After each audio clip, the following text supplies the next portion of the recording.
All right, listen up, fresh meat. You just landed in Albion, probably feeling like a chicken with its head cut off, right? Don't worry, we've all been there. This isn't your average MMORPG.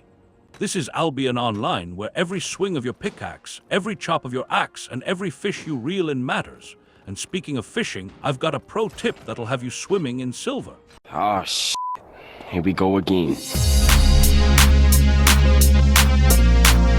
you finished the tutorial island, hopefully.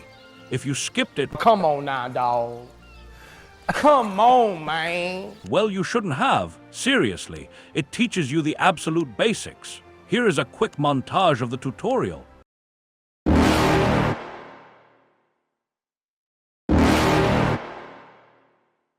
You're never gonna make it, you're not good enough. There's a million other people with the same stuff. You really think you're different? Man, you must be kidding. Think you're gonna hit it, but you just don't get it. It's impossible, it's not probable, you're irresponsible. Too many obstacles, you gotta stop it, yo. You gotta take it slow, you can't be a pro. Don't waste your time no more. Who the fuck are you to tell me what to do? I don't give a damn if you say you disapprove. I'm gonna make my move, I'm gonna make it soon. And I'll do it cause it's what I wanna fucking do. Cause all these opinions and all these positions, they come in millions. They blocking your vision, but no, you can't listen. That shit is all fiction, cause you hold the power as long as you're dreaming.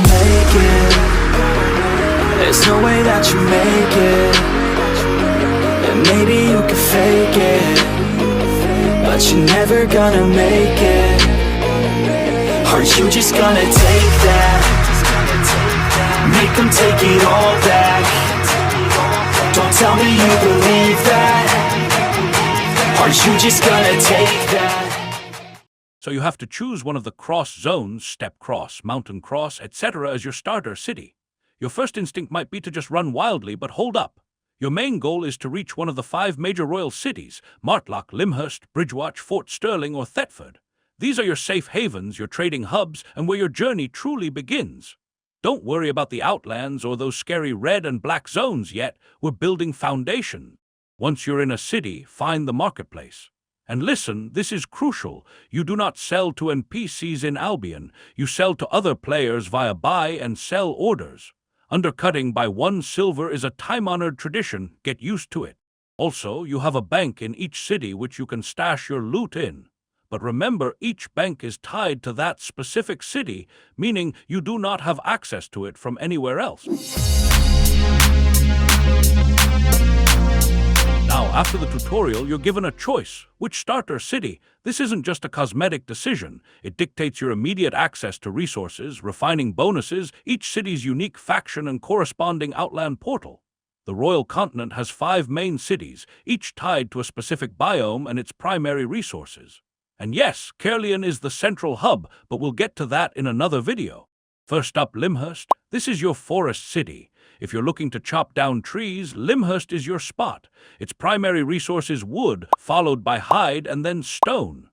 Refining fiber here will give you a sweet 40% bonus. Next, we have Martlock, nestled in the Highlands. This city is all about stone. Its secondary resource is ore and tertiary is wood. Martlock offers a 40% refining bonus for hide. So if you're skinning animals, you might gather near Bridgewatch and then transport your hides there for refining. Then there's Fort Sterling, up in the mountains. This place is an ore gatherer's dream. Stone is secondary and fiber is tertiary. Fort Sterling gives you a 40% bonus for refining wood. Moving on to Bridgewatch, out in the steppe. This is the hide capital. Fiber is secondary and ore is tertiary. Bridgewatch provides a 40% refining bonus for stone. And finally, Thetford, deep in the swamp. Here, fiber reigns supreme. Wood is secondary and hide is tertiary. Thetford offers a 40% refining bonus for ore. Each city's market will also reflect its primary resource, meaning those materials might be cheaper to buy there, and refined goods from that material might be more expensive. This creates a player-driven economy where transporting goods between cities for refining and selling can be incredibly profitable, but also risky. Remember, banks are city-specific, so what you stash in Lyndhurst stays in Lyndhurst.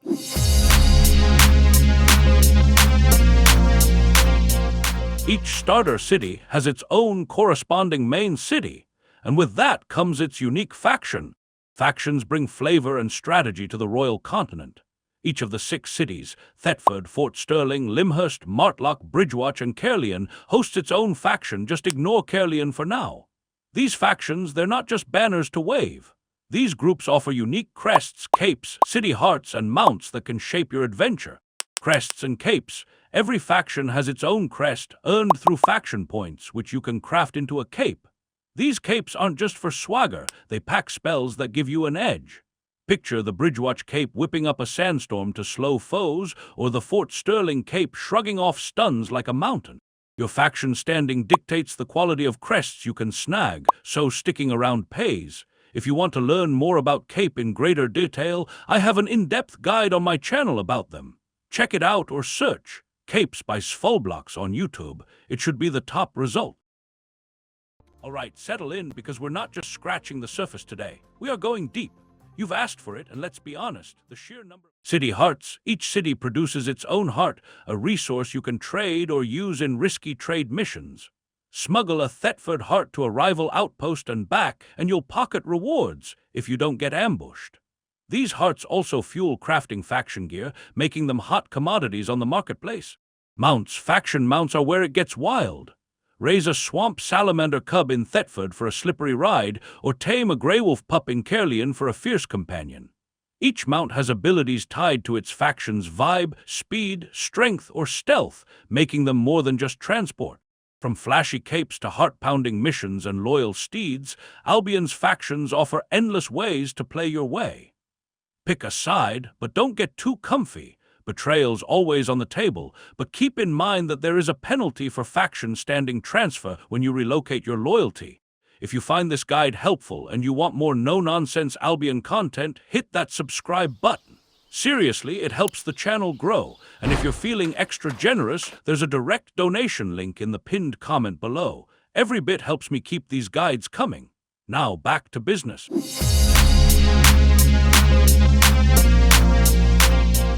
Each of the 5 Royal Continent cities has a realm gate linking it to a unique Outlands portal zone.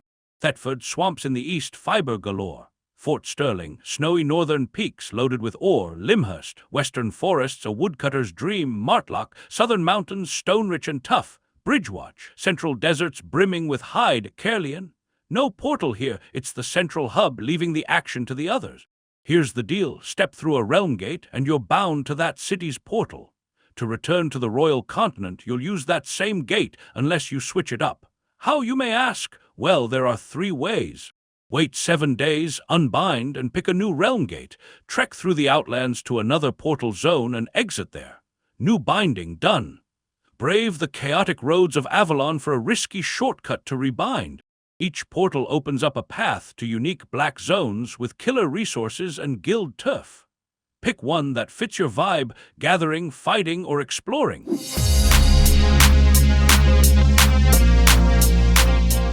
The Albion economy is entirely player-driven. There are no NPC vendors buying your raw materials for fixed prices. You're selling to other players who need those resources for crafting. This means prices fluctuate wildly between cities and based on supply and demand. Because each city has a refining bonus for a specific resource, it's often more profitable to gather in one biome than transport those raw materials to the city with the corresponding refining bonus. For example, if you gather a ton of ore in the mountains near Fort Sterling, you might want to transport it to Thetford for that 40% refining bonus. This can be a slow journey, especially if you're loaded down on an ox, but the profits can be substantial. Always check the market prices in different cities before you commit to a big transport run. You can do that by fast traveling with the travel planner NPC in each city. But remember, there is a fee for each item on you, equipped or in the inventory. So now you know why there are so many naked, experienced players running around in main cities.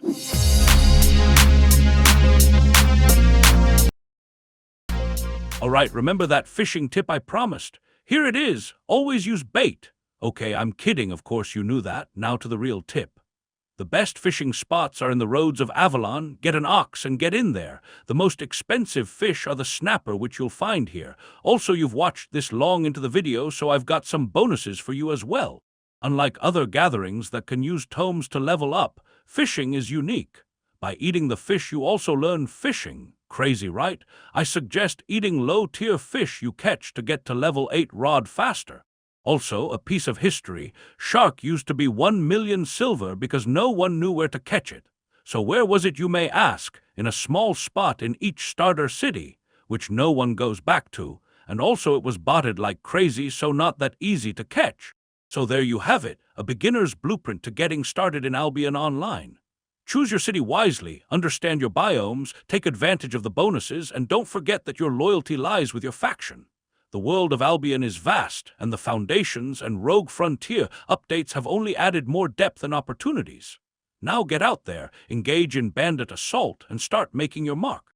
If this guide helped you out, smash that like button, leave a comment with your favorite royal city, and subscribe for more Albion insights. Until next time, stay safe out there, adventurers. Peace out.